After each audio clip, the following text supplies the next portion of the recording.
안녕하세요. 오늘 저희가 함께 깊이 들여다볼 자료들은요, 바로 박탈감의 덫이라는 주제를 다루고 있습니다. 혹시 마음속에서 이런 느낌 받아보신 적 있으세요? 아무도 날 안 도와줘. 내가 뭘 원하는지 뭘 필요로 하는지 아무도 신경 안 쓰는 것 같아. 바로 이 감정, 이 뭔가 마음 한구석이 텅 빈 것 같은 느낌, 이 박탈감의 정체가 도대체 뭘까? 오늘 좀 파헤쳐 보려고 해요. 여러분이 보내주신 여러 글들, 또 실제 사례들, 그리고 영화 이야기까지 넘나들면서 말이죠. 이 감정의 뿌리가 어딘지, 또 여기서 벗어날 방법은 없는지, 그 실마리를 같이 한번 찾아봤으면 합니다. 자, 그럼 바로 시작해볼까요? 네, 안녕하세요. 이게 뭐랄까, 많은 분들이 일상에서 좀 어렴풋이는 느끼는데, 아, 이게 바로 그거였구나 하고 딱 이름 붙이기는 어려웠던 그런 감정일 수 있거든요. 오늘 같이 이야기 나누면서 그 의미를 좀 찬찬히 들여다보는 그런 시간이 되면 좋겠습니다. 좋습니다. 그럼 자료 속에 등장하는 서희 씨 이야기부터 한번 시작해볼까요? 이분이 겉으로 보기에는 친구도 꽤 많고 되게 활발해 보이시는데 이상하게 늘 마음 한구석이 좀 공허하고 외롭다고 하셨어요. 그러니까 사람들과 막 신나게 웃고 떠들고 집에 딱 돌아오면 그 길에서 갑자기 세상에 나 혼자 덩그러니 남겨진 것 같은 그런 기분에 휩싸인다는 거죠. 그러면서 허무함이랑 우울감도 같이 느끼고요. 서희 씨가 직접 한 말이 참 기억에 남았는데요. 혼자 있는 게 너무 싫어요. 이렇게 시작하면서 같이 있을 때는 정말 너무 소중한데 저는 친구들이 부르면 언제든 나가고 힘든 일 있으면 정말 발벗고 나서서 도와주거든요. 근데 막상 제가 너무 힘들어서 기댈 곳이 필요할 때는 다들 바쁘다고 하거나 뭐 이런저런 핑계를 대더라고요. 그럴 때면 정말 모든 게 다 부질없게 느껴지고 너무 공허해요. 이 말이 참 많은 걸 생각하게 만들더라고요. 아, 네. 그 서희 씨의 경험이요. 그게 바로 이 박탈감의 덫이라는 게 실제 우리 삶에서 어떻게 나타나는지를 아주 명확하게 보여주는 사례 같아요. 그러니까 사람들 속에 있어도 관계를 맺고 있어도 채워지지 않는 그 깊은 정서적인 허기랄까요? 외로움? 그런 거죠. 네네. 에너지를 쏟는데도 말이죠. 그렇죠. 내가 에너지를 쏟고 관계를 맺는데도 정작 내가 필요할 때는 바를 수 없다는 그 반복되는 좌절감. 어쩌면 이게 핵심인 것 같습니다. 자료를 보니까 또 서희 씨 어린 시절 이야기도 있었어요. 아버지를 좀 일찍 여의시고 어머니는 혼자 생계를 책임지시느라 너무 바쁘셨다고요. 아, 네. 그래서 학교 끝나고 집에 오면 늘 빈집이었다는. 네, 맞아요. 늘 텅 빈 집을 마주해야 했고 뭐 경제적으로는 부족함이 없었을지도 모르지만 정작 슬프거나 힘들 게 기댈 어른이 곁에 없었다는 그 기억이요. 내가 필요로 할 땐 아무도 곁에 없었지. 이 한 문장이 참 지금 느끼는 감정과 연결이 안 될 수가 없어 보여요. 바로 그 지점인 것 같아요. 우리가 보통 정서적 필요라고 할 때 그게 단순히 먹고 자고 입는 거, 이런 물질적인 것 이상의 의미를 갖잖아요. 그렇죠. 마음의 문제니까요. 네. 슬플 때 좀 위로받고 싶고, 내 감정을 누군가 좀 알아주고, 이해해주길 바라고, 힘들 때 기댈 수 있는 어떤 안정감을 느끼고 싶은 그런 마음들. 서희 씨 같은 경우는 어린 시절에 이런 필요들이 충분히 채워지지 못했던 경험이 마음속 깊이 좀 각인됐을 가능성이 커 보입니다. 결정적인 순간엔 늘 혼자였다는 그 기억 같은 거요. 네, 맞아요. 그 기억이 계속 남아서 영향을 주는 거죠. 거네요. 자, 그럼 이런 박탈감에 덫에 좀 빠져 있는 경우에 어떤 반복적인 생각이나 행동 패턴들이 나타나는지 자료들을 통해서 좀 더 구체적으로 한번 살펴볼까요? 이게 딱딱 떨어지는 리스트라기보다는 좀 서로 얽혀 있는 모습이던데요. 네, 맞습니다. 여러 자료들에서 좀 공통적으로 지적하는 그런 특징적인 모습들이 있었죠. 예를 들자면 어떤 성취를 이루거나 아니면 되게 즐거운 일을 해도 마음 깊은 곳에 그 공허함이 쉽게 사라지지 않는다는 점이요. 뭔가 늘 부족한 느낌. 그렇죠. 뭔가 항상 좀 허전하고 부족한 느낌이 마치 배경음악처럼 계속 깔려 있는 거예요. 다른 사람들한테 칭찬이나 인정을 받아도 그게 진심으로 와닿지가 않거나 아니면 뭐 금방 이 정도는 부족해 이렇게 느끼는 경우도 여기에 해당될까요? 아, 정확합니다. 사랑이나 관심을 받아도 이게 뭐랄까 밑 빠진 독에 물 붓는 것처럼 느껴지는 거죠. 채워도 채워도 채워지지 않는 느낌?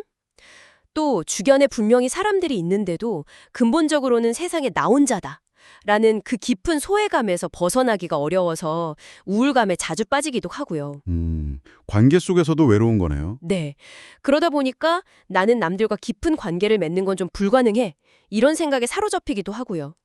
그래서 연애를 하더라도 좀 피상적인 관계만 반복하거나 아니면 관계가 쉽게 끝나버리는 그런 경향도 나타날 수 있다고 자료들은 지적하고 있습니다. 듣고 보니까 이런 패턴들이 결국은 다 그 어린 시절의 경험과 연결된다는 거군요. 자료에서 언급된 원인들을 다시 한번 좀 짚어볼 필요가 있겠어요. 어떤 것들이 있었죠? 네, 역시 핵심은 어린 시절의 주요 양육자, 그러니까 보통은 부모님과의 관계 경험에 있더라고요. 네. 예를 들면 충분한 스킨십이라든지 뭐 따뜻한 정서적 교감, 보살핌 이런 것들을 받지 못했을 때 혹은 뭐 부모님이 가정보다는 일이나 다른 외부 활동에 너무 몰두하셔서 아이에게 집중할 시간이 절대적으로 부족했을 때도 그렇고요. 물질적으로는 풍족해도 그럴 수 있다는 거죠? 네, 맞아요. 그게 또 중요한 포인트인데요. 물질적으로는 부족함 없이 지원을 해줬지만 정작 아이의 감정이나 생각에는 좀 무관심하거나 귀 기울여주지 않았을 때 이것도 큰 영향을 미칩니다.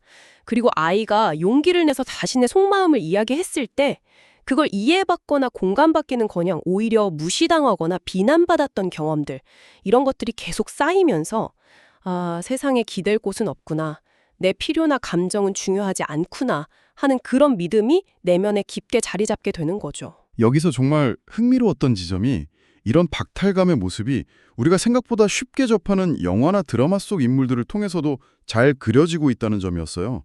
자료에 몇 가지 예시가 있었죠. 네, 그렇죠. 그 싱가포르 영화 I'm Not Stupid 2라는 영화가 있었는데 거기서는 성공에만 너무 몰두한 나머지 자녀의 감정은 전혀 볼보지 못하는 그런 부모의 모습이 나온다고 하고요. 아, 그런 내용이 있었군요. 네. 그리고 한국 드라마 일말의 순정에서도 어른이긴 한데 약간 아이처럼 정서적인 지지가 좀 부족해 보이는 그런 인물이 등장한다고 언급되어 있었어요. 특히 그 영화 파수꾼의 기태라는 캐릭터 분석은 정말 인상 깊었어요. 배우 이재훈 씨가 연기했었잖아요. 네, 맞아요. 엄마 없이 자라면서 아버지로부터도 좀 제대로 된 관심을 받지 못하고 늘 사람들의 관심에 목말라 하는 그런 모습. 집에서 밥 챙겨주는 사람도 없고 아침에 깨워주는 사람도 없고. 그렇죠. 기본적인 보살핌이 부재한 거죠. 예.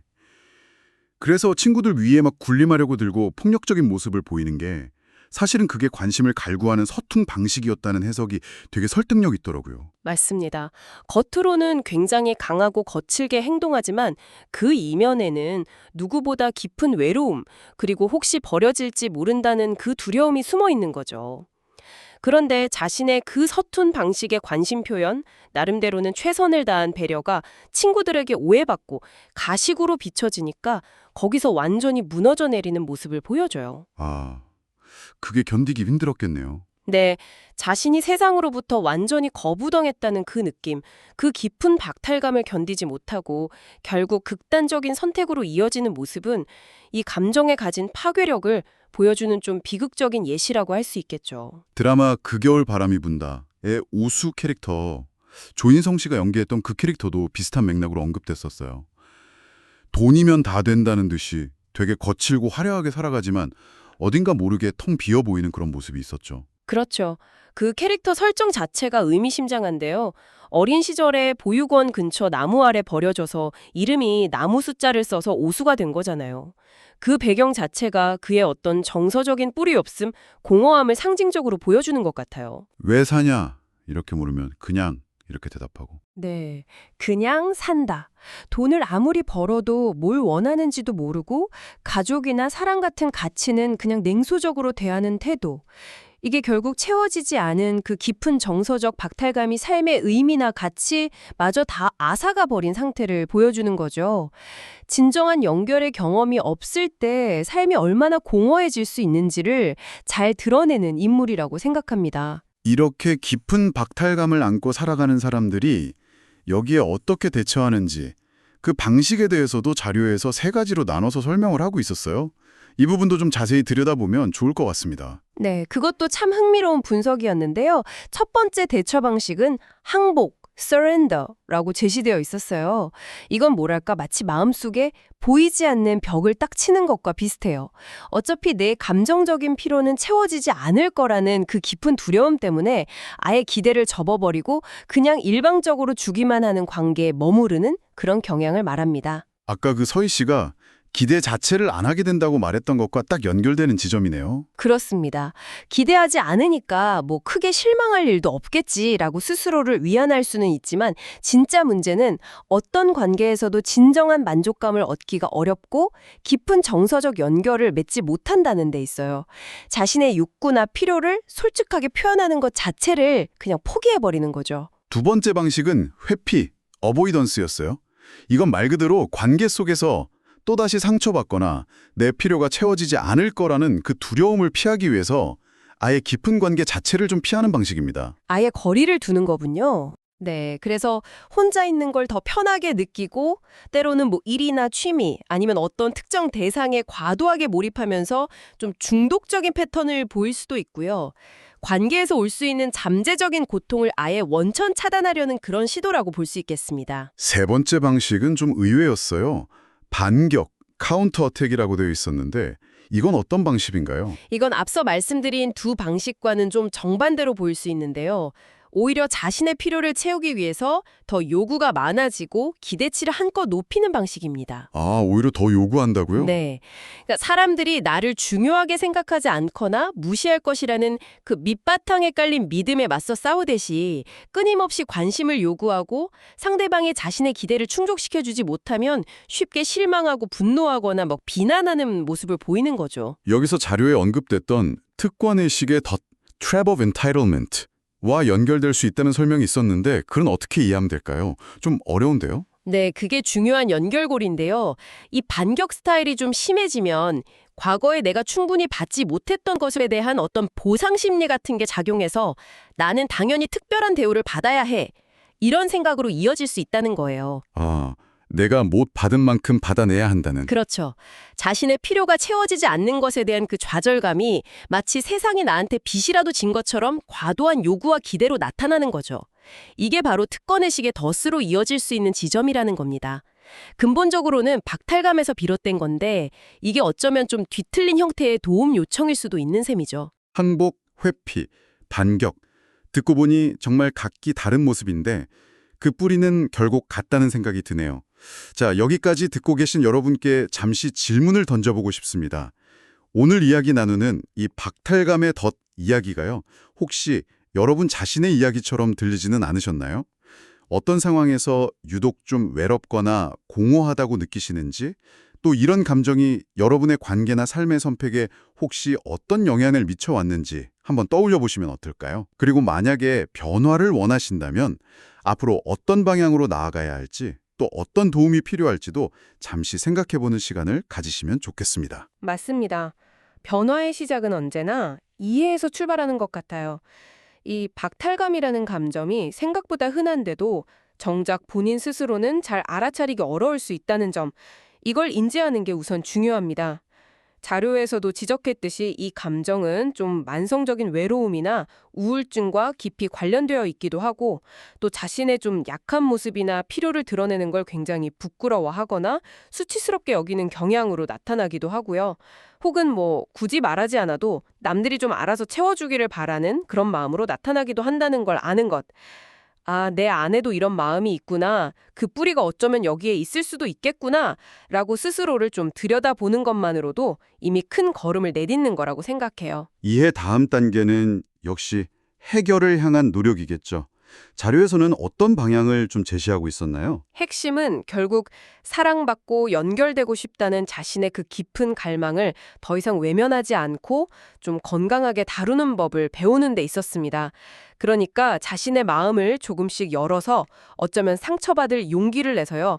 자신의 욕구와 필요를 적절하게 표현하는 연습을 하는 것이죠. 아, 적절하게 표현하는 연습이요? 네, 여기서 적절하게가 참 중요해요. 과거의 그 반격 스타일처럼 너무 과도하게 요구하거나 비난하는 방식이 아니라 자신의 감정을 좀 솔직하게 전달하고 상대방에게 건강한 방식으로 도움을 요청하는 그런 기술을 배우는 겁니다. 물론 이게 쉽지는 않죠. 거절당하거나 오해받을 수 있다는 두려움을 넘어서야 하는 분명 용기가 필요한 과정입니다. 궁극적인 목표는 그럼 일방적으로 주기만 하거나 받기만 하는 그런 관계가 아니라 서로의 감정을 존중하고 또 충족시켜주면서 함께 성장하는 그런 진정한 관계를 맺는 것이겠군요. 바로 그렇습니다. 자요에 인용된 문장 중에 박탈감은 사랑을 통해 극복됩니다. 박탈감은 연민감으로 승화됩니다. 라는 말이 있었는데요. 이게 이 과정을 참 함축적으로 보여주는 것 같아요. 여기서 말하는 사랑은 단순히 낭만적인 사랑만을 의미하는 건 아닐 거고요. 신뢰할 수 있는 관계 속에서 경험하는 꾸준하고 안정적인 관심, 공감, 이해 같은 것들을 포함하는 좀 넓은 의미로 봐야겠죠. 네네. 이런 건강한 연결의 경험이 과거의 상처를 치유하고 나아가서 자기 자신과 타인을 향한 어떤 연민의 마음을 키울 수 있다는 그런 희망적인 메시지를 담고 있는 거죠. 네, 오늘 이야기를 한번 정리해보면 좋겠습니다. 박탈감의 덫은 마음 깊은 곳의 박탈감, 그리고 공허함, 허무함과 깊이 연결되어 있었고요. 또 타인으로부터의 인정에 대한 강한 갈망으로 나타나기도 했습니다. 그리고 이게 만성적인 우울감이나 세상과 나 사이에 뭔가 보이지 않는 벽이 있는 듯한 낯섦, 거리감을 느끼게 하고 또 피상적인 관계에 머무르게 하거나 자신의 감정을 겉으로 잘 드러내지 않고 속으로 끙끙 앓는 거죠. 인내하고 억압하는 그런 패턴과도 관련이 깊었습니다. 있었고요. 이것이 성인이 되어서도 계속해서 외로움과 공허함의 원인이 되고 또 관계 속에서 항복하거나 회피하거나 혹은 반격하는 그런 특정한 방식으로 영향을 미친다는 것을 함께 살펴봤습니다. 그리고 오늘 저희가 살펴본 자료들 속에는 종교적인 관점의 글도 좀 포함이 되어 있었어요. 성경 구절이 인용된 부분이 있었죠. 네, 맞습니다. 이사야서에 어머니가 제 자식을 잊는다 하여도 나는 너를 잊지 아니할 것이다. 너의 이름을 내 손바닥에 새겼다는 구절이 있었고요. 또 로마서에 그 어떤 피조물이라도 우리를 우리 주 그리스도 예수 안에 있는 하나님의 사랑에서 끊을 수 없으리라는 구절도 언급되어 있었습니다. 그 부분은 어떤 의미로 우리가 좀 해석해 볼 수 있을까요?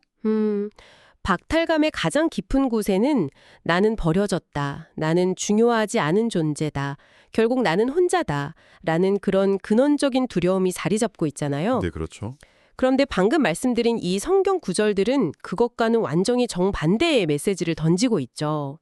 즉 결코 변하지 않고 끊어지지 않는 절대적인 사랑, 그리고 소속감, 존재 자체에 대한 무조건적인 긍정과 수용을 이야기합니다. 특정 종교적 신념을 떠나서라도 인간이라면 누구나 갈망하는 그 무조건적인 수용과 연결됨에 대한 약속이 어쩌면 우리 내면의 깊은 정서적 안정감의 뿌리가 될 수 있다는 그런 가능성을 제시하는 것으로 읽어볼 수 있지 않을까 싶습니다. 네, 오늘 우리는 감정적 박탈감이라는 어떻게 보면 좀 무겁고 복잡하게 느껴질 수 있는 주제를 함께 탐색해 보았습니다. 여러 자료들을 통해서 그 모습과 뿌리, 그리고 앞으로 나아갈 방향에 대한 실마리들을 같이 찾아봤는데요. 마지막으로 여러분께 이런 질문을 던지면서 마무리하고 싶습니다. 내 안에 혹은 어쩌면 내 주변 사람들의 행동 이면에 숨겨진 이러한 감정의 뿌리를 이해하려고 노력하는 것이 혹시 우리 자신과 또 서로를 향한 더 깊은 연민과 공감으로 나아가는 첫걸음이 될 수는 없을까요? 한 번쯤 꼽씹어 볼 만한 질문인 것 같습니다. 오늘 저희의 깊은 이야기는 여기서 마치겠습니다.